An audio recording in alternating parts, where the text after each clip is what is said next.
Vijay brother.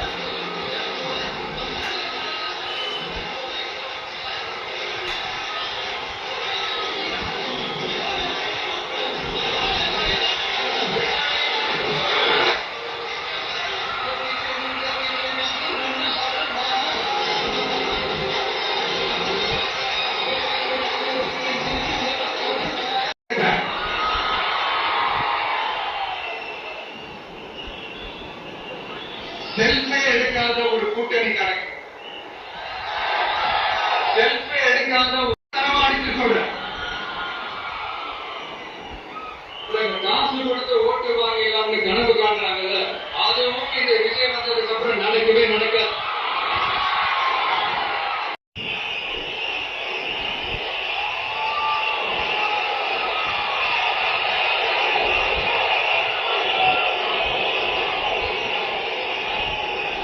அடுத்து நம்மளுடைய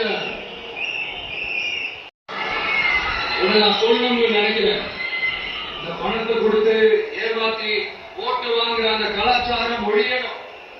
பணத்தை கொடுத்து ஏமாத்துனா ஏமாறுவீங்க, உங்களை தான் கேட்கிறேன். பணத்தை கொடுத்து ஏமாத்துனா ஏமாறுவீங்க. ஓட்டு எங்க உரிமை, எங்களை யாரும் விலைக்கு வாங்க முடியாது. எங்கள் ஓட்டு விசில் சின்னத்துக்கு தான்.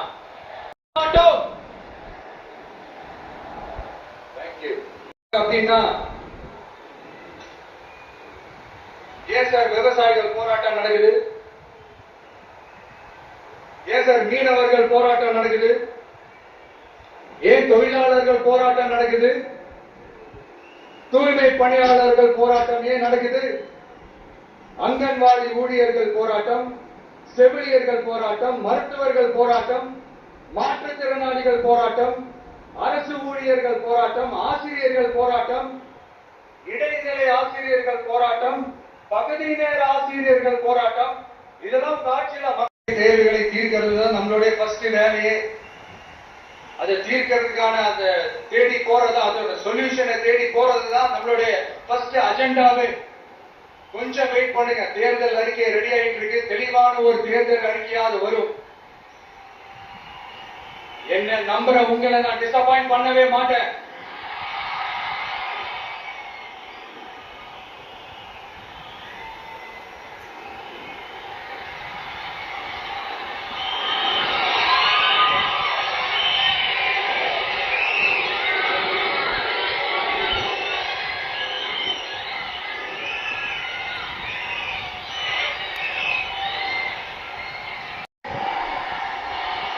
ஒன்னு இன்னொன்னு, ஒன்னு தூய சக்தி டிவிக்கு, இன்னொன்னு தீய சக்தி DMK.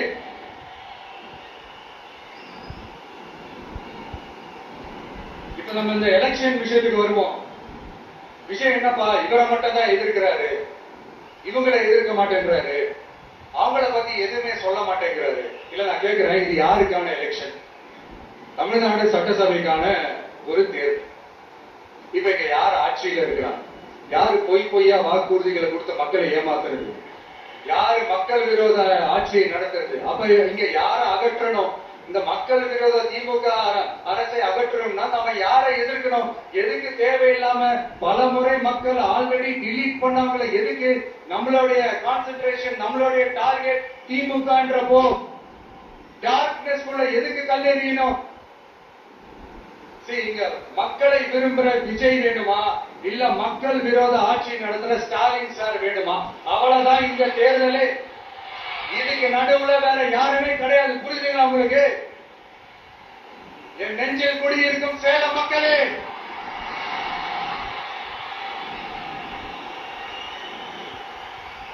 One last simple question, Vijay நம்புறீங்களா, ஸ்டாலின் சார் நம்புறீங்களா?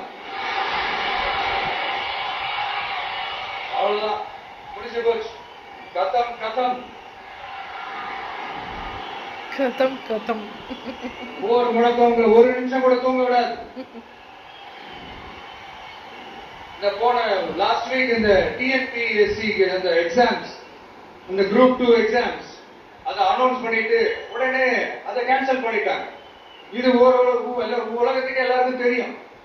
கேன்சல் பண்ணிட்டு ரொம்ப சிம்பிளா டெக்னாலஜி இதோ டெக்னிக்கல் ஃபால்ட் அப்படின்னு சொல்லி அதை கடந்து போயிட்டாங்க. இத்தனை வருஷமா ராத்திரி பகலமா கஷ்டப்பட்டு படிச்சு எப்படியாவது நமக்கு அந்த வேலை கிடைக்காதான்னு அந்த எக்ஸாம்ஸை ஃபேஸ் பண்ண வந்த நம்மளுடைய தம்பி தங்கைகள் எவ்வளவு ஒரு மன உளைச்சலுக்கு ஆளாயிருப்பாங்க. அது யாராவது யோசிச்சு பாத்தீங்களா? ஒரு எக்ஸாம்ஸ் ஒழுங்கா நடத்த தெரியல, இதுல உலக நாடுகளோட போட்டி போடுறாங்க. நம்மளுடைய தம்பி தங்கைகள் நம்ம அம்மா அப்பா கிட்ட சொல்லுங்க, யாரும் தைரியம், எல்லாரும் தைரியமா இருங்க. வரப்போறது உங்க ஆட்சி, நம்ம ஆட்சி.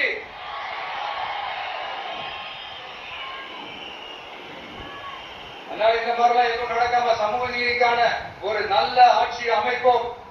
இளைஞர்களின் மேடை வாய்ப்புகளை மனசுல வச்சுக்கிட்டு டிரான்ஸ்பரண்டா அதுக்கான ஒரு தீர்வை காணுவோம்.